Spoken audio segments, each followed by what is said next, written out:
This is what it looks like when I use a die to make a thread in the lathe.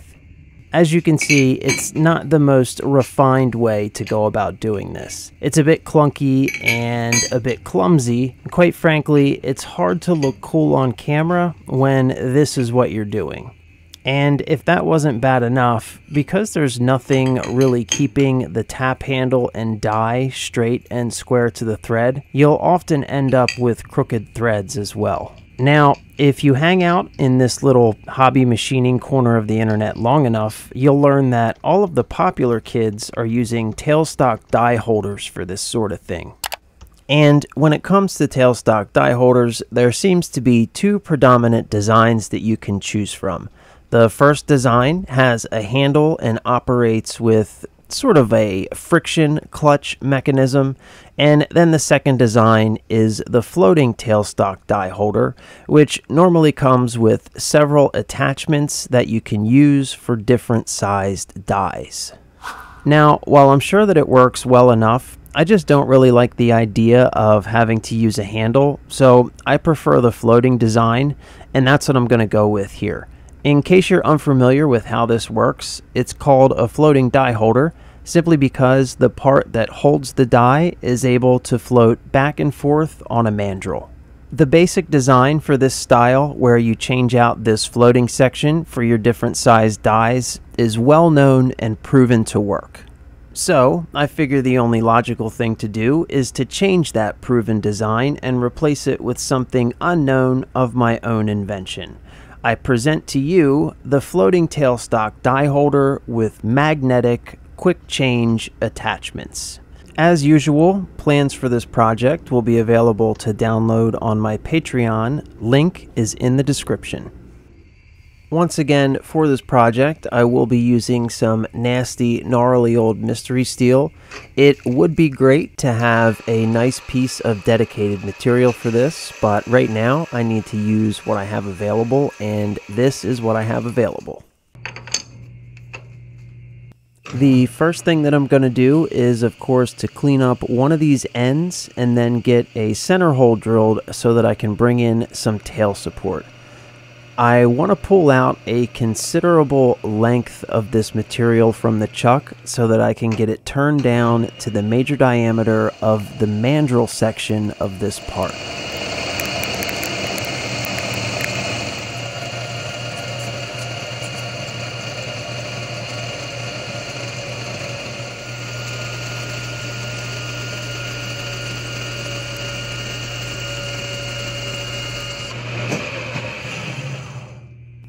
And that's pretty much bang on, so now I can get the part flipped around in the 3-jaw and do the same thing to the other end while holding on to my freshly turned reference surface in the chuck.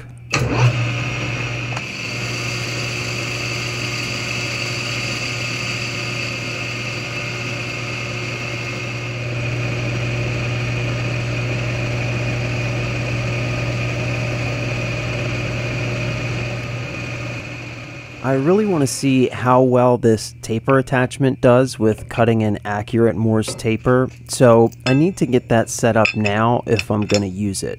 Actually getting this thing dialed in and set up is a bit of a tedious process, so I'm not going to spend a lot of time showing or talking about that. But I do want to briefly just mention how I'm actually going to get the taper dialed in onto the taper attachment. I will be taking advantage of this center hole that I just cut into the stock, and I'll be copying the taper from an existing dead center. For more information on how this process works, you can check out one of my earlier videos on making a 5C collet attachment for the spindle nose. I'll leave a link to that video somewhere in the description down below. With that all dialed in and locked down, I can start roughing out the general shape of the Morse taper. That means just taking this entire section down to the major diameter of the large end of the taper and also roughing in all of the other major features.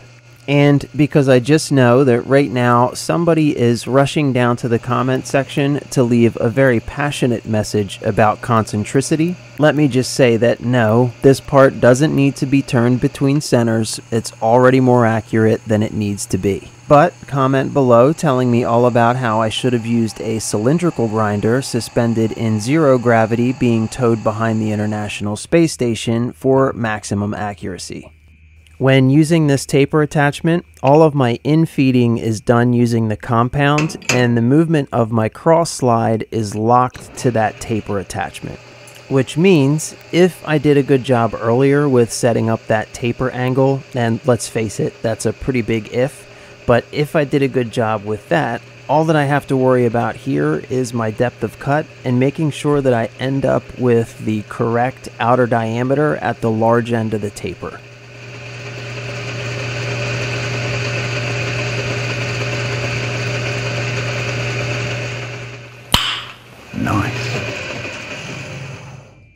The real test here, though, is does the taper actually lock? Because if it doesn't, this entire part is scrap. Thankfully, however, this taper actually came out really nice, even better than I was expecting, and the fit is just about perfect. And this part is finished for now at least, so I can set it aside and move on to the next part, which is going to be the floating body section. The lathe work for this part is pretty straightforward. None of these dimensions are really critical. Nothing has to be a super tight tolerance. So it's just roughing out the overall shape of the part to within a couple thousandths is fine. However, I am going to basically attempt to machine two parts at once here by roughing out the shape of the floating body and also the attachment all at the same time from this single piece of steel. And this sort of thing can definitely seem a little bit tricky, but really it just comes down to planning, order of operations, and attention to detail.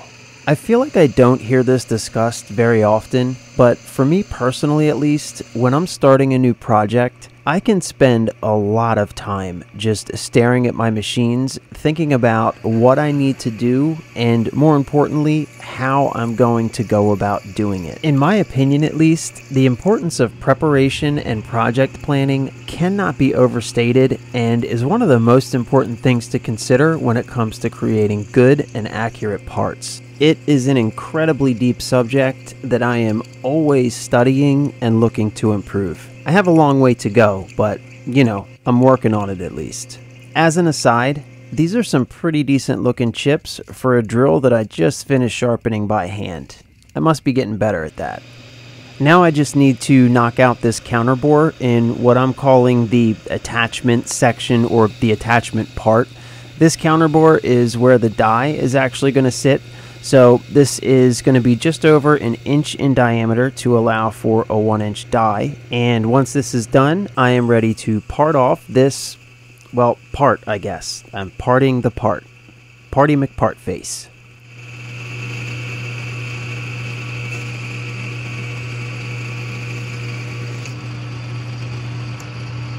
And the last thing that I need to do is open up the bore of this floating section to be a nice running fit on its mandrel. I'm going to start off doing the bulk of the work here with this big honkin' 1-inch drill. Just a side note, I also just sharpened this drill and it seems to be working really well, so feeling good about my drill sharpening skills today. Anyway, once the drill is finished doing its work, I'll finish up with a boring bar that is hanging out of the tool holder way too far, by the way, because my selection of boring bars is awful. I have two that actually work. But it ends up doing a really good job nonetheless, and the fit on this mandrel is just fantastic. And that is the three main components all roughed out. So now it's time to head over to the milling machine and put on the finishing touches. I'm getting the chance to use these setup blocks that I recently made for the first time today. So we'll find out whether or not they work the way I had hoped they would. Build video for these blocks is on my channel. Check it out if you're interested. First up is the Morse taper and mandrel section. Just a couple of things that need to be done here. For one, I need to drill, tap, and counterbore a small hole. This will be where the little pin attaches, the pin that just prevents the whole assembly from spinning on the mandrel. This will be tapped 1/4 20 and counterbored 3/8 of an inch. And then I just need to cut in the anti-rotation tang for the Morse taper. You can see off to the side here, I did add a little bit of extra support for this. I just have the Morse taper clamped between an expanding parallel and a strap clamp. This is just to cut down on some of that chatter from having that whole taper just kind of hanging out in space there.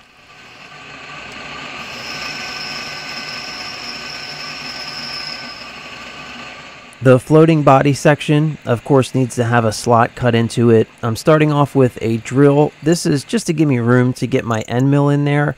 And then I'm just using a 3/8 inch end mill to cut a slot the length of the body. This should give me about 1 3/4 of an inch of travel, which should be plenty. And I'll clean up those edges just to make it look a little bit nicer. For the last couple of features, I need to access the front of the part, and bringing in my second setup block makes that really easy. I'm definitely happy with how these setup blocks are working out so far. They make setups on this mill much faster. So to finish off the part, just a couple of things to do on the front here. First, I'm going to cut a 3/8 slot right through the center of the part. This slot is what's going to interface with the magnetic attachments and keep them from rotating when they're attached. And last but not least is to just add a couple of flat bottomed holes. These are simply seats for the magnets.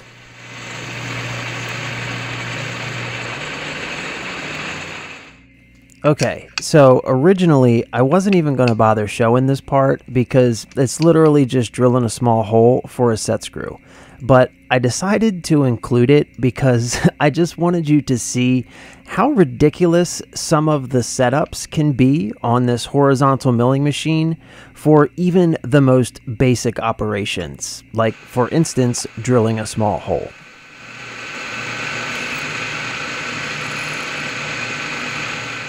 But when it comes to the I have a bad feeling about this award, I think that this setup right here takes the gold. That being said though, it actually worked out really well. This setup didn't give me any problems at all, and I was able to get this last feature machined with no drama. This is of course the protrusion that interacts with the slot that I cut in the opposing piece to keep the die from rotating when it's attached and in use.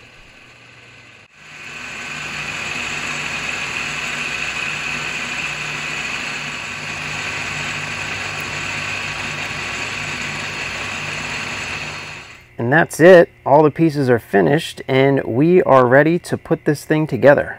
The first thing I'm going to do is glue in the magnets. To hold these magnets in, I'm just using a little bit of this black rubberized super glue. I did make this little doodad here off camera. It's just the pin that screws in here and holds everything together. It's pretty simple. I didn't think I needed to film it.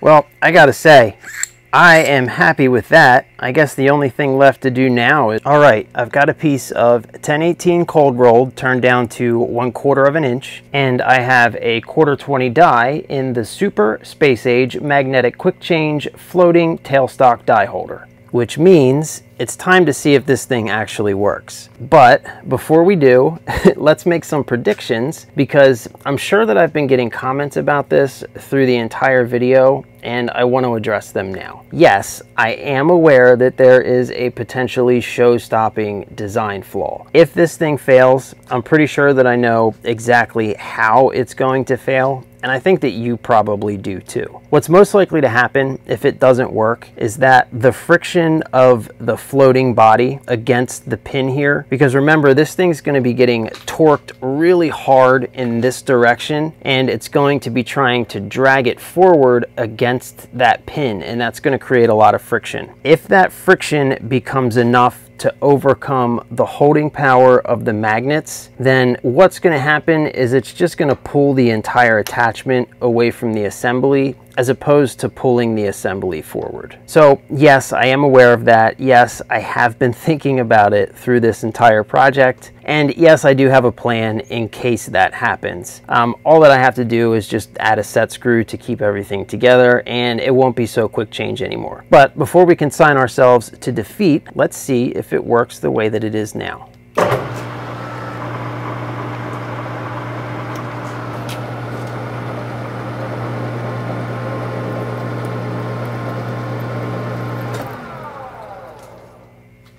Well, you were right. It doesn't work. Let's talk about it.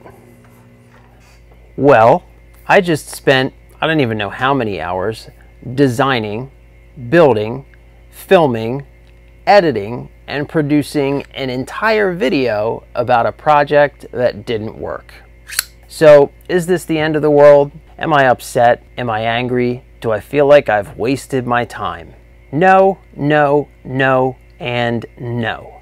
Like I mentioned, from the moment that I started designing this project, I had a feeling that it might not work in the way that it didn't work, but I wanted to do it anyway, and I wanted to get it on video for a very specific reason. First of all, let's just admit that if it had worked, it would have been pretty awesome. But there's another reason as well. Ever since I started this channel, the feedback that I've gotten has been overwhelmingly positive. 99.99% of the people and the comments that I get are just absolutely fantastic. As a matter of fact, I've probably learned as much from the comment sections of my videos as I have from the books that I've read and the videos that I've watched. However, there is that 0.001% of comments that are just negative. And even of that small percent, most of them are just stupid and nonsense, and none of them are worth responding to. However, there is this one specific type of comment that I see not only on my videos, but on other videos of sort of like the same genre or type, I guess. Just people trying things and making stuff.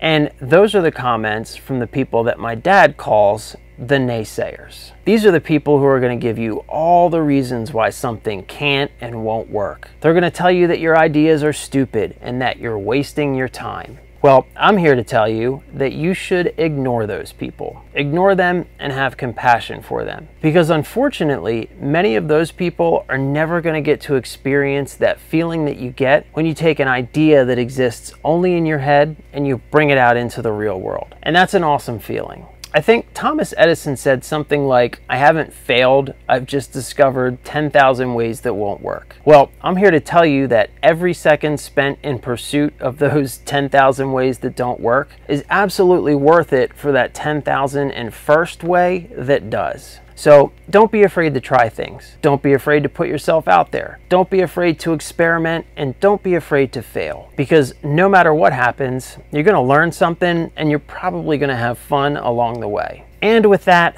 thank you so much for watching, and I hope to see you again very, very soon.